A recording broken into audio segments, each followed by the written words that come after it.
não vai ser muito longa, mas não vai ser penosa, vai ser tão agradável ou mais ainda quanto as sessões que antecederam. Portanto, agora vamos falar sobre a museologia dos arquivos.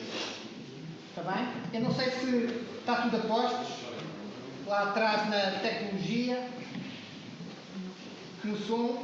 Está tudo. Está tudo? Na tradução? Acho que não é necessário agora. Não é necessário agora, Só ok. para os portugueses se precisam de português de espanhol a português. Hablo despacito. Não, está perfeito. Despacio. Bom, então como eu dizia, vamos então dar continuidade com o tema Museologia dos Arquivos. Temos o Miguel Gomes Garcia de Marina, espero ter pronunciado bem o nome, no Arquivo Municipal de Torralba, de Calatrava, Espanha. Portanto, peço a vossa atenção agora, por favor. Bueno, buenos días, muchas gracias. Y bueno, intentaré ser breve y hablar despacio para que me podáis entender bien. Yo vengo de, como hemos dicho, de una población del centro de España, de la provincia de Ciudad Real, que se llama Torralba de Calatrava, y que, para que veáis la ubicación, he saltado, se encuentra en la provincia de Ciudad Real, la comunidad autónoma de Castilla-La Mancha, y al norte del campo de Calatrava, muy cerquita de la ciudad de Calatrava, que dio nombre a la orden de Calatrava, y que va a condicionar su historia. De hecho, el pasado histórico de la población, más allá de los yacimientos arqueológicos que salpican el término municipal, pues se encuentra como entidad urbana en una fortaleza andalusí que se construyó en época almohade a raíz de esas guerras fronterizas entre los reinos cristianos y los reinos musulmanes. La historia del archivo está ligada a la propia historia de la población. Esto es interesante desde el punto de vista de que sobre todo se trata aquí, ¿no?, de el mundo rural y esos problemas que presenta, ¿no?, sobre la identidad y fijar la población al territorio por el tema de la despoblación sobre todo, ¿no? Entonces, gracias al archivo podemos conocer el devenir histórico de la población, porque es un archivo concejil, es decir, lo que contiene es toda la información relativa al funcionamiento del concejo y a su relación con otras administraciones, ¿no? Bien, tenemos, pues como os decía, una referencia de un escribano que trabajaba en el archivo en el siglo XVIII, finales del XVIII, principios del XIX, que nos habla ya sobre los primeros documentos que encontramos en el archivo, que son anteriores, bueno, que son más o menos de finales del siglo XV, y por eso sabemos que desde esta época es desde que existe el archivo, ¿no? En un primer momento, pues el archivo estaba formado por bolsas, probablemente de lino, que se guardaban en casa de los que participaban en la administración, pues de los escribanos, de los alcaldes, y posteriormente está documentado ya a finales del siglo XV, principios del XVI, la existencia de arcas para guardar la documentación. Pero yo de lo que vengo a hablar aquí es de la musealización del archivo, que es una de las actividades de divulgación más importantes que podemos tener en este tipo de instituciones.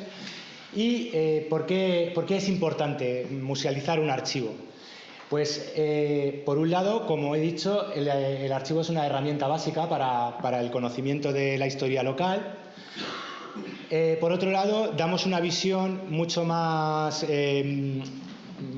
divulgativa, mucho más agradable de una institución que normalmente es vista como algo lejano, oscuro y con la que no nos sentimos identificados. Bueno, en España, a raíz de la publicación de la Constitución, de la promulgación de la Constitución y sobre todo el artículo 44, en el que dice que los poderes públicos tienen que promover la cultura y el acceso a la cultura, pues este tipo de de actividades que normalmente no se hacían, pues se empiezan a hacer, ¿no? Y los archivos empiezan a salir, digamos, de su oscurantismo y a exponer sus documentos. Cosa que se había hecho anteriormente. Por ejemplo, tenemos muchos ejemplos del archivo de Simancas, desde principios del siglo XX, que ya hacían exposiciones de documentos, pero que no eran unas exposiciones, digamos, museográficas, ¿no? Era simplemente exponer los documentos, además con los problemas que generó de conservación de muchos documentos importantes que se perdieron por tenerlos expuestos sin ningún tipo de cuidado, ¿no? Y luego, por último, pues el tema de los archivos como una forma de fijar población, de que los propios ciudadanos se sientan identificados con su archivo, con su pueblo, es decir, el tema de la identidad, etcétera. Hay una escasez bibliográfica en cuanto al tema de musealización de archivos, y sobre todo nos basamos en instituciones referentes, como por ejemplo el Archivo Histórico de la Nobleza, como por ejemplo el Archivo de Indias, que organizan recurrentemente, el de la Corona de Aragón, organizan exposiciones y son bastante interesantes. La bibliografía que tenemos es fundamentalmente la bibliografía museográfica aplicada a los archivos. Los objetivos que perseguimos, por tanto, es eso: ofrecer una imagen atractiva, potenciar la función cultural del archivo en sintonía con ese mandato de la Constitución española, y poner en valor el rico patrimonio documental. Sobre todo, pues promover la reflexión. Luego veremos algunas actividades que llevamos a cabo. La difusión de los fondos documentales, pues creemos que tiene tres patas, ¿no? Que son, por un lado, las publicaciones. Hemos publicado un libro sobre la historia del archivo, basado un poco en la paleografía y la diplomática, desde el punto de vista de los documentos, y contando un poco la historia de la población. La propuesta de musealización y la propuesta didáctica, que gira un poco en torno a esto, ¿no? Las diferentes actividades que se realizan. De hecho, la relación entre los archivos y los museos es bastante evidente. Aquí tenemos la definición según la Ley de Patrimonio Histórico 1685. Los archivos vienen definidos en el artículo 59, creo que es, y en el mismo artículo los museos. Y si vemos, hay bastantes concomitancias, hay bastante similitud entre una definición y otra.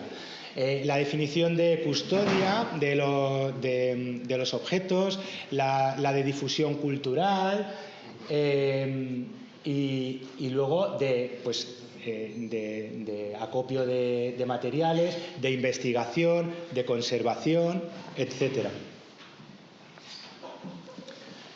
Para la musealización del archivo, pues tenemos una problemática que es fundamental, con respecto a, por ejemplo, lo que es una exposición de Bellas Artes, que es la no especialización del público. Presentar unos documentos que para el público pueden resultar pues incomprensibles, ¿no? En este sentido tenemos una dicotomía que yo vengo a explicar entre display y exhibition, que display sería más bien una exposición como tal, como por ejemplo en las galerías de arte, en la que se ponen una serie de obras sin más información. El aspecto más radical, digamos, puede ser el escaparate de una tienda, ¿no? Donde se exponen las cosas sin más. Sin embargo, por el objeto en sí, ¿no? Sin embargo, exhibición pues conlleva una explicación, conlleva un discurso, en este caso museográfico, que acompaña a los objetos que se exhiben. Las fases que ofrecemos, pues en primer lugar, para llevar a cabo la exposición, es tener un conocimiento de los fondos, es decir, llevar a cabo una investigación sobre los mismos, que se realiza durante la gestión documental. Estamos realizando la digitalización y al mismo tiempo la catalogación de los documentos, que los tenemos inventariados pero no catalogados. Después, elegir e interpretar el tema, que en esto también es importante el que se trate de una exposición temporal o permanente. Y bueno, después está la elaboración de la exposición como tal y las actividades de difusión en torno a la misma. Para la musealización, sobre todo, pues disponemos primero, tenemos que determinar si es una exposición permanente o temporal. Ahora veremos más sobre esto. Disponer de un espacio adecuado y, sobre todo, la falta de bibliografía nos hace recurrir a esta obra que está en Internet, que se llama Criterios para la elaboración del plan museológico, que nos da todas las pautas para elaborar la exposición desde el punto de vista de los museos, pero que es perfectamente aplicable a nuestro caso. La diferencia también es que estamos tratando con un material que es sensible desde el punto de vista de la conservación, entonces tenemos que tener en cuenta una serie de requisitos, como es, por ejemplo, la fabricación de atriles con cartón de conservación, tener en cuenta los criterios medioambientales, pues como todos sabéis, tiene que tener unas condiciones ambientales adecuadas, una luminiscencia que no sea mayor de, por ejemplo, 50 luxes sobre el documento, que no estén expuestos más de 3 meses porque pierden, pues se exponen mucho, y como sabéis, la luz, el efecto de la luz es acumulativo, es decir, con el paso del tiempo los expones 3 meses y los tienes sin exponer un año y los vuelves a exponer otros 3 meses, no empiezas de cero, ya tienen 3 meses de exposición a la luz, ¿no? Y luego pues la humedad relativa, la temperatura, etcétera. Una serie de expositores adecuados, etcétera. En cuanto a las exposiciones, pues tenemos bastantes temas de exposición. Aquí, por ejemplo, tenemos la exposición permanente, que consiste en la historia del archivo o la historia del municipio a través del archivo, o, por ejemplo, diferentes aspectos como este, que es en los documentos de los expedientes judiciales, el escribano de turno, cuando describía las armas que se habían detenido en un conflicto que había sucedido, por ejemplo, pues tendían a dibujarlas con el tamaño a escala, ¿no? Y entonces estos dibujos de los escribanos son muy, muy vistosos y, por lo tanto, desde el punto de vista de la exposición, muy atractivos. De hecho, entre las cosas que se proponen como adecuadas para exponer, pues desde el punto de vista lo que os comentaba del display frente al exhibition, ¿no? Es decir, el valor documental primero de los documentos frente al valor como objetos. Tenemos, por ejemplo, diferentes tipologías diplomáticas, como por ejemplo aquí un libro de cuentas que son bastante curiosos y que, por ejemplo, hasta el siglo XVII aparecen en números romanos, en números romanos, posteriormente en números arábigos, o documentos que por su antigüedad, como este, que es uno de los más antiguos, que se trata de unas ordenanzas. Documentos que pueden ser interesantes desde el punto de vista histórico, como por ejemplo este, que es una visita durante la construcción de la parroquia de la Trinidad por el arquitecto Enrique Egas el Mozo, que es uno de los arquitectos más conocidos en la Castilla de estos momentos, ¿no? Que aparece la firma plasmada por él, o este de Florida Blanca. Luego tenemos otros que, como os decía, por el valor objetual, por el valor del objeto, como por ejemplo hermosas caligrafías, como un alarde caligráfico del escribano al principio del documento, ¿no? Como encabezamiento. O por ejemplo estas encuadernaciones, como esta, que están hechas en pergamino y que podríamos calificar de mudéjar, que son muy vistosas. O restauraciones históricas, como esta. Tenemos documentos que esto, por ejemplo, es una carta ejecutoria de Martínez Silicio, que era el arzobispo de Toledo en este momento, y luego históricamente pues tuvieron que repararlo, ¿no? O por ejemplo los planos, los mapas, que son muy vistosos, contamos también con un gran número de ellos para exponerlos, o los sellos de placa, que también son muy vistosos y aparecen generalmente en los documentos reales. Los propios sellos del escribano, que actúa como notario y plasma su sello. Este a lo mejor no es el más vistoso, pero tenemos muchos casos de sellos que son muy, muy vistosos. O, por ejemplo, los dibujos de los escribanos. Aquí tenemos el dibujo de un lobo, ¿no? Escribanos, a lo mejor, como hemos visto antes, en sus funciones, dibujando un cuchillo con el que se ha cometido un crimen, o, por ejemplo, aburrido, dibujando un lobo. Y en este caso, pues siempre hago alusión a que todavía en esta época, en el siglo XVII, quedaban algunos lobos en la zona, pero gracias a la documentación, una de las informaciones que nos aportan es que podemos conocer perfectamente la presencia de lobos y su práctica extinción gracias a los libros de cuentas, porque se le pagaba a la gente de los alrededores que se presentase en el ayuntamiento con un lobo, le pagaban un real. Entonces aparecen esos pagos muy recurrentemente desde el siglo XV y a principios del siglo XVII empiezan a espaciarse y cada vez aparecer menos, ¿no? Entonces podemos conocer incluso prácticamente la extinción del lobo en la zona, ¿no? Gracias a esta información. Por ejemplo, el papel verjurado, ¿no? Las filigranas que aparecen también nos aportan mucha información y son muy vistosas. Por ejemplo, aquí tenemos una del siglo XVIII que nos dice a dónde se iban a comprar el papel, ¿no? Desde el centro de la península, desde Castilla, pues se iban al reino de Valencia, a Alcoy, que era donde se fabricaba, donde estaban esos molinos, esas fábricas de papel tan famosas. En cuanto a los objetos propiamente dichos, no solamente documentos, sino también objetos contenidos en la propia documentación. Dentro de los documentos encontramos algunos objetos. Por ejemplo, una cinta del pelo de raso que aparece descrita en el documento en un expediente judicial en el que se lleva a cabo un juicio sobre una persona que ha entrado con una coleta en una iglesia, cuando eso no estaba permitido por la ley, ¿no? Entonces, aparecen este tipo de cosas que nos encontramos así tan curiosas.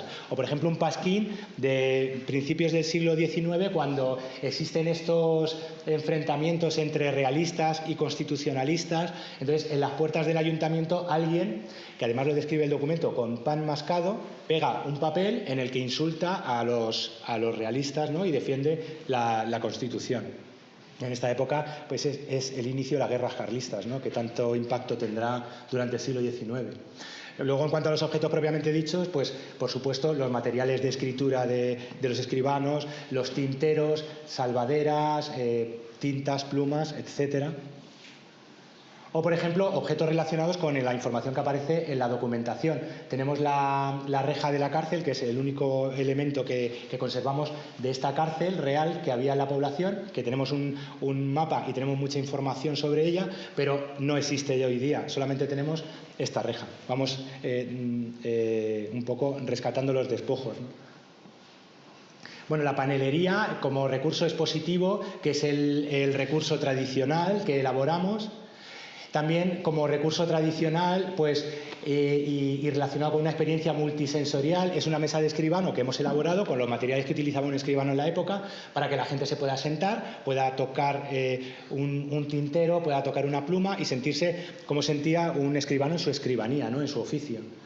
Luego, en cuanto a las nuevas tecnologías expositivas, utilizamos la realidad aumentada con un programa que se llama Plug XR, que nos permite enfocar con el móvil, mediante esta aplicación, un documento escrito en escritura procesal, que es ininteligible para la mayor parte de la población, y nos aparece la transcripción hecha. De esa manera podemos seguir la lectura, ¿no?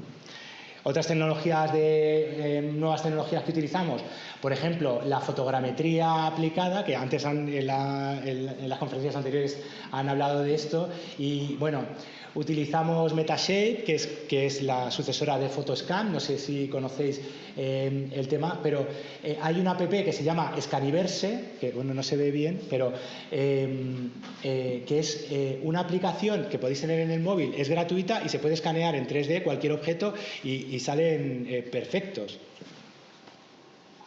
Con esta fotogrametría podemos modelar los objetos. En este caso hemos hecho una fotogrametría de un escudo real que hay, que está muy relacionado con el consistorio, con la documentación. La hemos tratado con Blender y hemos impreso en 3D, mediante la unión de diferentes piezas, pues un escudo real a tamaño real, a escala real, del que además actualmente no se conserva la policromía, pero sí que la conocemos, y mediante también la realidad aumentada podemos obtener una imagen desde el móvil, enfocando al teléfono, con los colores originales, ¿no? Que tenía. Bueno, pues también la exposición está relacionada con otras disciplinas, por ejemplo con la historia, como hemos visto. Nos sirve para conocer mejor nuestro pasado, nos sirve para fijar población, para que la gente se sienta identificada con esta institución, y sobre todo es importante el tema de la colaboración ciudadana. Gracias a ello obtenemos mucha documentación por el tema de donaciones, y sobre todo que la gente se siente mucho más apegada y mucho más relacionada con esta institución, ¿no? Porque al final ellos colaboran, ellos se sienten parte de ello, y yo creo que es fundamental en el tema que estamos tratando, ¿no? En cuanto a las actividades, ya no me extiendo más, pues organizamos las visitas guiadas, organizamos talleres de historia local, de paleografía con adultos. Para los niños se ofrecen talleres de caligrafía, de encuadernaciones históricas, fabricación de tinta, etcétera. Y sobre todo, pues una labor de divulgación es que organizamos la jornada monográfica sobre Torralba, que se organizan cada año en el mes de octubre, y en el que se ofrecen conferencias sobre diferentes asuntos relacionados con la historia del municipio y que casi todas parten de la documentación conservada en el archivo, que es un archivo pues bastante importante, sobre todo en comparación con lo que tenemos alrededor, y que además se ha conservado de una forma casi milagrosa y paradójicamente por su falta de aprecio. Es decir, en los conflictos que se organizaron, las revoluciones en la retaguardia durante la Guerra Civil, en el año 36, en ese verano, pues Torralba, la provincia de Ciudad Real, quedó en la retaguardia republicana, y ahí pues se produjeron las primeras semanas la destrucción prácticamente de todo el patrimonio mueble de la zona, ¿no? Y en concreto en Torralba pues desaparecieron en las iglesias todos los objetos litúrgicos, todas las imágenes. Sin embargo, el archivo se conservó, y esto fue, creemos, por la falta de aprecio, porque el pequeño local destinado a archivo en el ayuntamiento, que tenía unas estanterías muy amplias, fue utilizado como despensa, ¿no? para meter todo tipo de enseres, etcétera, que al final acabaron ocultando la documentación. Y por eso la documentación llegó a nuestros días, no sabían que estaba ahí, y en los años 70, 80, pues fue descubierta y ya pues procesada. Y con esto es todo. Muchas gracias.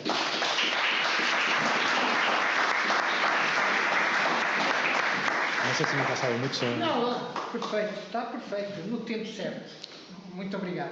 Bom, de facto, agradeço aqui ao nosso colega Miguel Gomes Garcia de Marina, e agora temos aqui um tempinho que podemos aproveitar para fazer umas perguntas, se assim entenderem, apesar do horário estar boa, mas isto sou eu a falar só. Portanto, se vocês quiserem fazer alguma pergunta, estamos disponíveis. Sí, como ya te comentaba a ti, pero vamos, nosotros hemos hecho en Torre Orgaz un taller de escaneo de documentos con reconocimiento de texto, y entonces para prepararlo probábamos los distintos softwares ahí que teníamos un poco disponibles, ¿no? Los gratuitos. Vimos que el software Tesseract era bastante bueno, que es el del Google Drive, simplemente transformando una imagen que tiene el texto a un documento Word, un documento de texto, y era bastante bueno hasta en caligrafía manual, si no era así de esta medieval ya. Entonces mi pregunta es, el software que has comentado, que quería, lo he estado buscando pero no he entendido, ¿no es? Scaniverse. Scaniverse. Scani, de scan, Scaniverse, empieza por S, Scaniverse. ¿Y este funciona bien? No, pero son cosas distintas. No, porque nosotros utilizamos el plug XR como realidad aumentada, pero en realidad la realidad aumentada lo que te hace es una información que tú ya tienes hecha, pues proyectártela sobre un material que existe. Por ejemplo, podríamos sobre este micrófono obtener una imagen para que al enfocarlo, esa imagen se convierta en una información, en otra imagen diferente, pues por ejemplo en este caso con el texto de los documentos. Pero no es reconocimiento de texto. Es que lo del reconocimiento de texto, claro, puede funcionar, como dices, con una caligrafía actual, pero por ejemplo con documentos medievales o incluso de la edad moderna, escritos en escritura cortesana, procesal, yo creo que no funcionan bien, y de hecho en una universidad de Suiza estaban intentando desarrollar un software de reconocimiento de escritura, y creo que ni siquiera con la realidad, o sea, con la inteligencia artificial todavía son capaces, porque claro, cada escribano, aunque más o menos se parecen, cada escribano tiene una letra distinta, cada uno utiliza, yo qué sé, las ligaduras más altas, es muy, muy, muy difícil. Yo creo que sí que llegará un momento en el que eso se puede hacer, pero yo ahora mismo con eso no me atrevo. ¿La digitalización que hacéis hoy día del archivo, el reconocimiento de texto, lo estáis dejando a un lado? Claro, lo estamos dejando a un lado. Digamos que la digitalización que nosotros hacemos en un futuro servirá, claro, para poner en marcha ese reconocimiento de texto, pero actualmente yo creo que no estamos en condiciones, y mucho menos una administración tan poco potente como la nuestra, contar con un software así, que sería, vamos, algo puntero. De hecho, es que todavía no existe a nivel internacional, yo creo.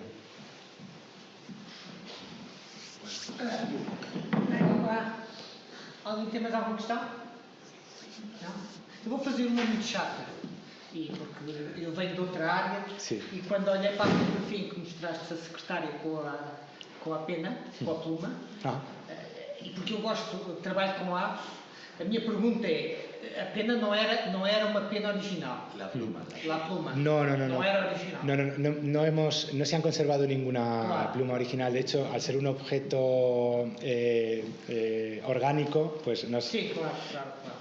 Portanto, aquela foram buscar a outro lado. Sí, lo que pasa es que sí que se han conservado plumas del siglo XIX que ya eran metálicas, ¿no? Sim. De metal. Muito bem. Muito obrigado. Não sei, mais alguma questão? Ya simplemente decidir ahora cuál es el orden, si metemos el... Pronto, taller. exatamente. Este é mais um dilema. Estes dilemas são perfeitos. Nós temos agora aqui, tínhamos previsto uma oficina sobre digitalização de documentos históricos. Basicamente seria ferramentas de código aberto. Portanto, aqui apresentado pelo Gerardo e pela Dina. Agora a questão é, temos aqui que, porque a apresentação que tinha antes passou para a tarde e portanto temos agora aqui este bocadinho, apesar do adiantado da hora, não é? Estamos a falar de 13h20, portanto a questão aqui era saber se nós faríamos esta oficina, este workshop agora, no seguimento e caindo já em cima da sessão do Património Natural de Educação Ambiental, ou se o guardaríamos para depois, para o final dessa sessão, que iria decorrer entre as 13 e até a hora do almoço. Portanto, não sei o que é que a Assembleia acha que podemos fazer. Pues podemos revisarlo para el final. ¿Sí? Para antes, al final va a ser la charla de Benigno, ¿sí? Que son las de las castes, porque será fuera, nos llevará dando una vuelta y entonces aprovecharán los compañeros que ponen la comida para poneros la comida, reorganizar esto y entonces cuando vengamos ya tenemos. Y entonces podríamos empezar con la segunda que creo que o compañero Breiso, ¿sí? Te acabo de coger así, el idiota. Esperar 2 minutos porque Maribel acaba de ir. Pero mira, pero podemos empezar con los compañeros, con Juan y con Zaida. Está en el baño también.